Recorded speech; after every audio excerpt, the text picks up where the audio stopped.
16 ডিসেম্বরের পর থেকে প্রবাসীরা আর দেশে যায় 60 দিনের উপরে থাকতে পারবো না।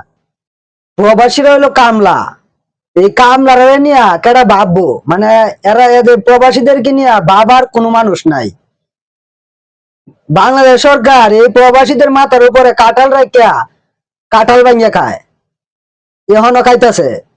কাঁঠাল প্রবাসীদের মাথার উপরে কাঁঠাল ভাঙিয়া কাঁঠাল খাইতেছে, প্রবাসীদের কোনো ফায়দা হয় নাই। হ্যাঁ ভাই, ঠিকই কইছি, আমি কথাটা বলছি, এটা কারণ আছে। প্রবাসীদের নতুন আইন করছে, তারা 3টা ফোন নিতে পারবো ডিএমইটি থাকলে।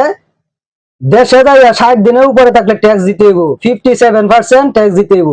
এখন কথা হলো, প্রত্যেকটা প্রবাসী তাদের যে হাতে ব্যবহার করা ফোনটা প্রায় বাংলাদেশি টাকায় 60,000 থেকে 70,000 টাকা। নিম্নে যারা আইফোন চালায় তাদেরটা তো বেশি, তাদেরটা বললাম না, যারা নিম্নে চালায়, নিম্নে দাম, তারাও 60,000 থেকে 70,000 টাকার ফোন চালায়।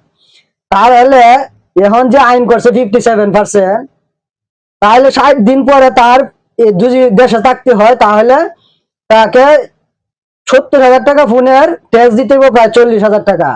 বাড়িতে বৈশা মানে নিজের দেশে যাইয়া 40,000 টাকা ভ্যাট দিতে হইব এই সরকারকে। মানে 60 এটা সরাসরি তারা বলতে পারে নাই যে তুমি 4 বছর 5 বছর 10 বছর পরে অনেক পরিশ্রম করে আসবা দেশে, দেশে আইসা 60 দিনের উপরে থাকতে পারবা না, 60 দিনের উপরে থাকতে পারবা না।